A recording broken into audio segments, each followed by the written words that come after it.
നമുക്ക് ആലപ്പുഴയിൽ എന്താണ് അവസ്ഥയെന്ന് നോക്കാം. രഘുനാഥ് നാരായണൻ ചേരുന്നു. രഘു, ആലപ്പുഴയിൽ എങ്ങനെയാണ് ഈ തീരദേശ ഹർത്താൽ ബാധിച്ചിട്ടുള്ളത്? ആരും കടലിൽ പോകാതെ ശക്തമായ സമരവുമായി അവർ മുന്നോട്ട് പോവുകയാണ്. വിശദാംശങ്ങൾ എന്താണ്?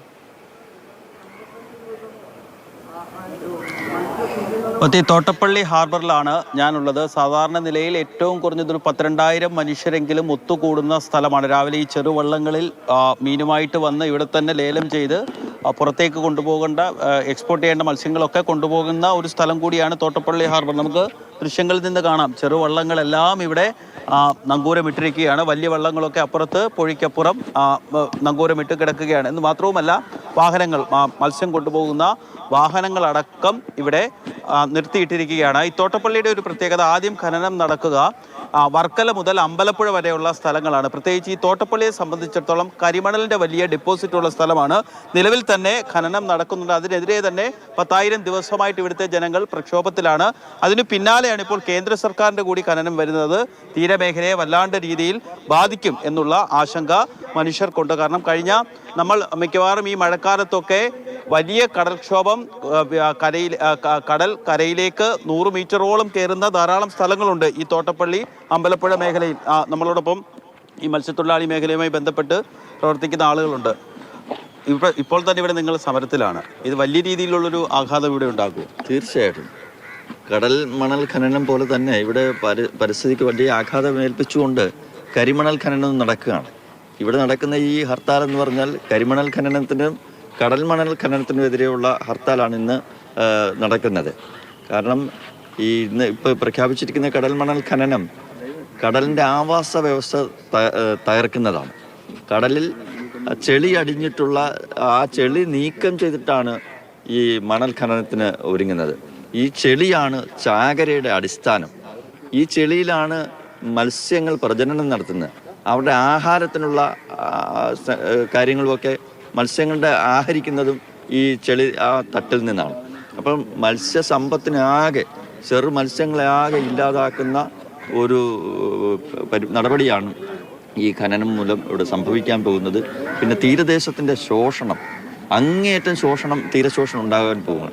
കരിമണൽ ഖനനം നടക്കുന്നത് കൊണ്ട് ഈ പ്രദേശത്ത് ഇപ്പോൾ 500-ൽ പരം വീടുകൾ നഷ്ടമായിരിക്കുകയാണ്. അത്രയും സ്ഥലം കടൽ കയറി പോയിരിക്കുന്നു.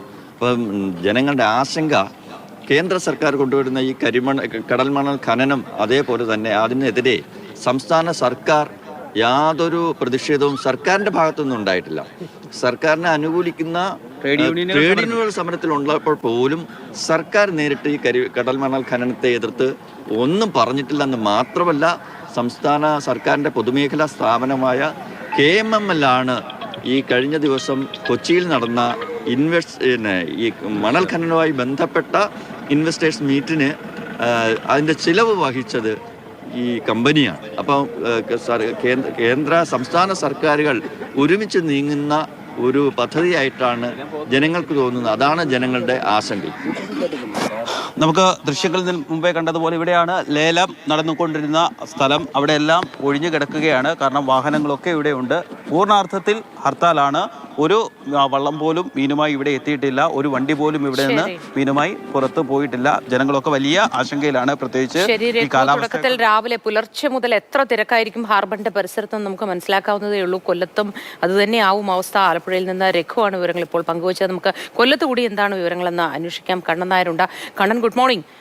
കൊല്ലം ഹാർബറിന്റെ പരിസരം ഇതുപോലെ തന്നെ ആലപ്പുഴയിലും കോഴിക്കോടും ഒക്കെ ഉള്ളതുപോലെ തന്നെ പൂർണ്ണമായും ഹർത്താലിലാണോ? വിശദാംശങ്ങൾ എന്താണ്? പൂർണ്ണമായും ഹർത്താൽ തന്നെയാണ്.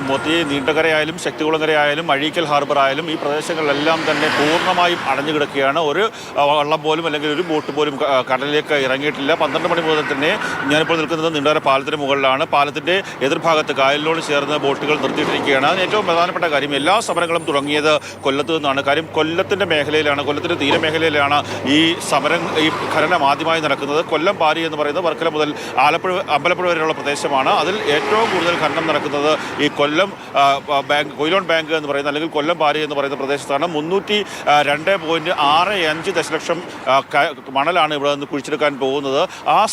അതുമൂലം ഉണ്ടാകുന്ന ഒരു പ്രശ്നം എന്ന് പറയുന്നത് നമുക്ക് സാധാരണയായി കിട്ടുന്ന മത്സ്യങ്ങൾ, ഈ മത്തി, അയല പോലെയുള്ള, കരിക്കാടി പോലെയുള്ള ഏറ്റവും പ്രധാനപ്പെട്ട രുചിയുള്ള മത്സ്യങ്ങൾ, ആ മത്സ്യങ്ങൾ ഒന്നും തന്നെ കിട്ടാത്ത ഒരു സാഹചര്യം നമുക്കുണ്ടാകുമെന്നുള്ളതാണ് ആശങ്ക. പക്ഷേ ഈ വിഷയവുമായി ബന്ധപ്പെട്ട് യാതൊരു തരത്തിലുള്ള ചർച്ചയും മത്സ്യത്തൊഴിലാളികളുമായി കേന്ദ്ര സർക്കാർ നടത്തിയിട്ടില്ല. അതുമൂലമുള്ള ഒരു പ്രശ്നവുമുണ്ട്. കാര്യം നേരത്തെ കടലിനുള്ളിൽ വള്ളമിറക്കി അവർ സമരം ചെയ്തിരുന്നു. അതിനകത്ത് CITU ആണ് സമരത്തിന് നേതൃത്വം നൽകിയതും. ഒപ്പം തന്നെ പലതരത്തിലുള്ള പ്രതിഷേധങ്ങൾ കോൺഗ്രസിൻ്റെ ഭാഗത്തായാലും മറ്റ് സംഘടനകളുടെ ഭാഗത്തു നിന്നായാലും ഒക്കെ തന്നെ പ്രതിഷേധങ്ങൾ കൊല്ലം തീരത്തുണ്ടായിട്ടുണ്ട്. ഏറ്റവും അധികം ആദ്യം സമരം നടക്കാൻ പോകുന്നത്, ഖനനം നടക്കാൻ പോകുന്നത് കൊല്ലം മേഖലയിലാണ്. നമുക്ക് നീണ്ടകരയിൽ നിന്നുള്ള ദൃശ്യങ്ങൾ കാണാം. ഈ സമയത്തൊക്കെ തന്നെ വളരെയേറെ ആൾക്കാർ, ഒട്ടേറെ ആൾക്കാർ ആ ഹാർബർ നിറഞ്ഞു നിൽക്കുന്ന ഒരു അവസ്ഥയായിരിക്കും. ജനങ്ങളുടെ ഒരു ബാഹുല്യം കൊണ്ട് ആ ഹാർബർ നിറയുന്ന ഒരു സാഹചര്യമാണ്. പക്ഷേ ഇപ്പോൾ വളരെ ചുരുക്കം ചില ആൾക്കാർ, ചൂണ്ടയിടാനൊക്കെ എത്തിയ ആൾക്കാർ മാത്രമാണ് ഈ പ്രദേശത്തുള്ളത്. വള്ളങ്ങളും ബോട്ടുകളും എല്ലാം തന്നെ നിർത്തിയിട്ടിരിക്കുകയാണ്. 9 മണിയോടുകൂടി കോർഡിനേഷൻ കമ്മിറ്റിയുടെ നേതൃത്വത്തിൽ ഇവിടെ മാർച്ച് നടത്തുന്നുണ്ട്.